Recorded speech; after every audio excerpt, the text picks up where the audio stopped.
Hello વિદ્યાર્થી મિત્રો, સ્વાગત છે આપ સર્વ વિદ્યાર્થી મિત્રોનું આપ સર્વની એકમાત્ર યુટ્યુબ ચેનલ આરએફની મોજ એફઆરની મોજ યુટ્યુબ ચેનલ પર.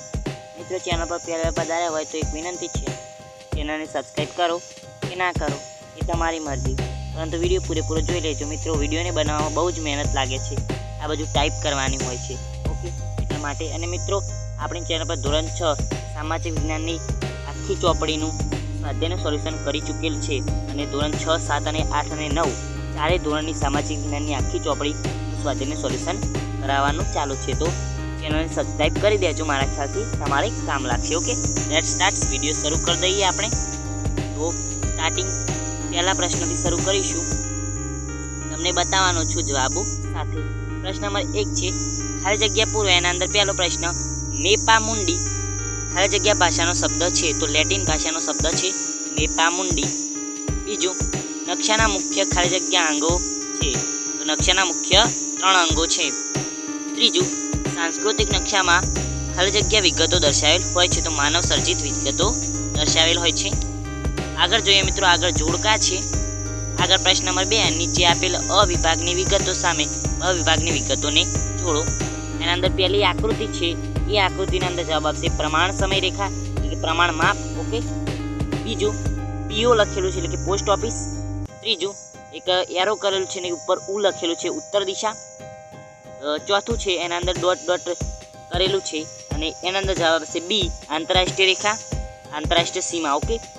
અને પાંચમું, જે લેમ્ડા જેવું લાગે છે, લેમ્ડા એટલે કે તમારે નહીં ભણવાનું આવે, ધોરણ 9 ની અંદર આવે છે, વિજ્ઞાનની અંદર લેમ્ડા એક અંક.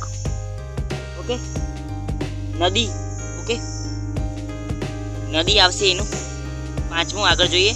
પ્રશ્ન નંબર 3, નીચે આપેલ વિધાનો પૈકી ખરાની સામે ખરાની નિશાની અને ખોટાની સામે ખોટાની એટલે કે ચોકડીની નિશાની કરો. પહેલો છે, મહાસાગર સાંસ્કૃતિક નકશામાં દર્શાવેલ હોય છે, ખોટું.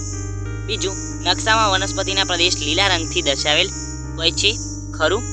ત્રીજું, ભારત પૃથ્વી પર ઉત્તર પશ્ચિમ ગોળાર્ધમાં આવેલ છે, ખોટું. ઉત્તર પશ્ચિમ ને ઉત્તર પૂર્વ ગોળાર્ધની અંદર ભારત આવેલો છે. ઓકે. ચોથું, જુદા જુદા ખંડ દર્શાવતો નકશો મોટા માપનો નકશો છે, ખોટું. આગળ જોઈએ. પ્રશ્ન નંબર 4 છે, 1 કે 2 વાક્યમાં ઉત્તર લખો. એના અંદર પહેલો, હેતુ આધારિત નકશાના પ્રકાર લખો.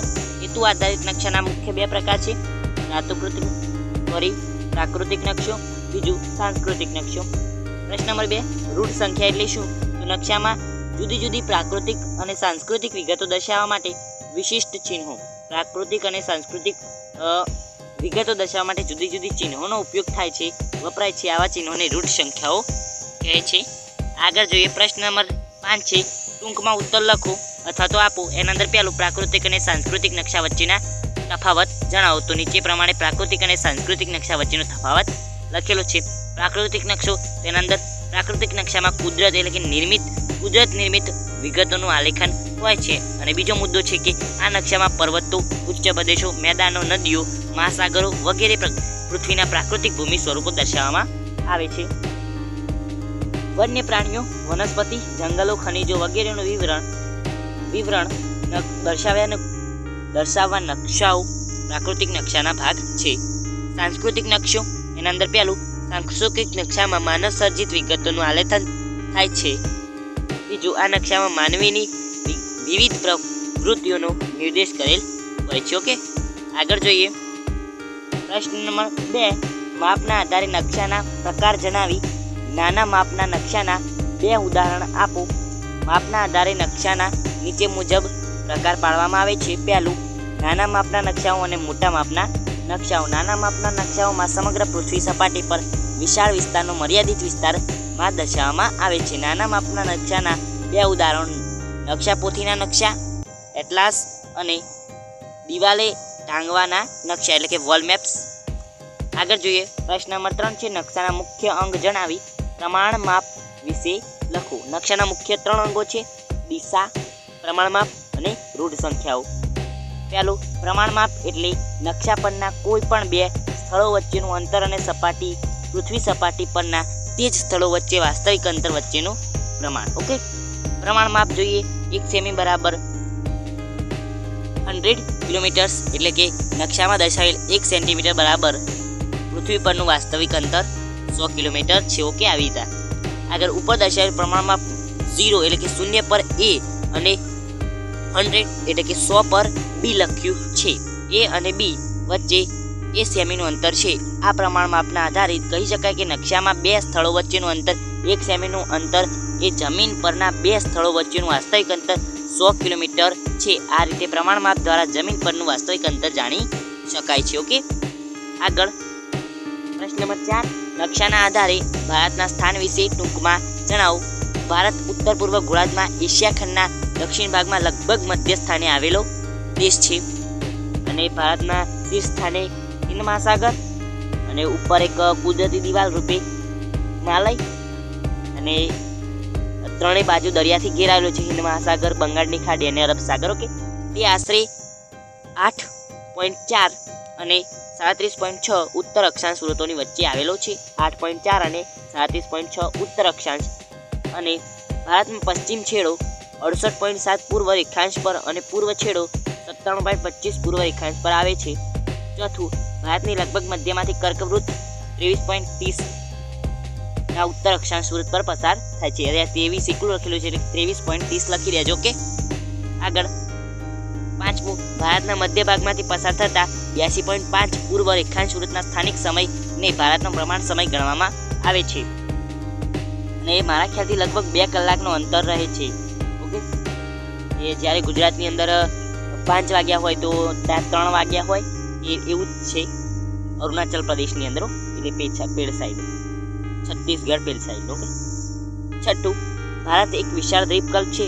તેની પશ્ચિમે અરબ સાગર, દક્ષિણે હિન્દ મહાસાગર અને પૂર્વ બંગાળનો ઉપસાગર એટલે બંગાળની ખાડી છે. સાતમું, ભારતની વાયવ્ય સીમાએ પાકિસ્તાન અને અફઘાનિસ્તાન, ઉત્તર સીમાએ ચીન, નેપાળ અને ભૂટાન, પૂર્વ સીમાએ બાંગ્લાદેશ અને મ્યાનમાર તથા દક્ષિણે શ્રીલંકા દેશો આવેલા છે.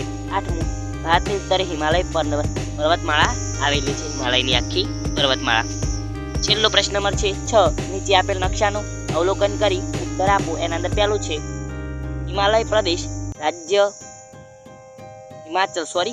પ્રદેશ રાજ્ય ભારતમાં કઈ દિશાએ આવેલ છે?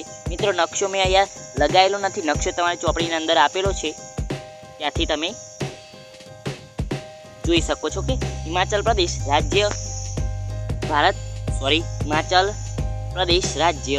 ભારતમાં ઉત્તર દિશાએ આવેલ છે. ઓકે, બીજું, મધ્યપ્રદેશ રાજ્ય ગુજરાતની કઈ દિશાએ આવેલ છે? તો મધ્યપ્રદેશ રાજ્ય ગુજરાતની પૂર્વ દિશાએ આવેલ છે. બીજું, અરુણાચલ પ્રદેશ રાજ્ય ભારતમાં કઈ દિશાએ આવેલ છે?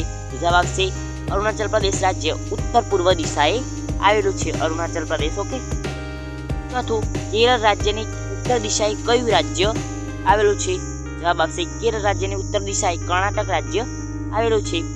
આગળ, ગુજરાતની દક્ષિણ દિશાએ કયો કેન્દ્ર શાસિત પ્રદેશ આવેલો છે? ગુજરાતની દક્ષિણ દિશાએ દમણ કેન્દ્ર શાસિત પ્રદેશ આવેલો છે. ઓકે, તો આની સાથે મિત્રો સ્વાધ્યાય સોલ્યુશન પૂરું થાય છે. આના પછી નેક્સ્ટ વિડીયોની અંદર 13મા પાઠના સ્વાધ્યાયનું સોલ્યુશન કરીશું. 14માનું ઓલરેડી મુકાઈ ગયું છે અને 15માનું પણ ઓલરેડી મુકાઈ ગયું છે. આના પછી 16મો 17મો આખી ચોપડીનું સ્વાધ્યાયનું સોલ્યુશન કરવાના છીએ. વિડીયો જોતા રહેજો. ઓકે.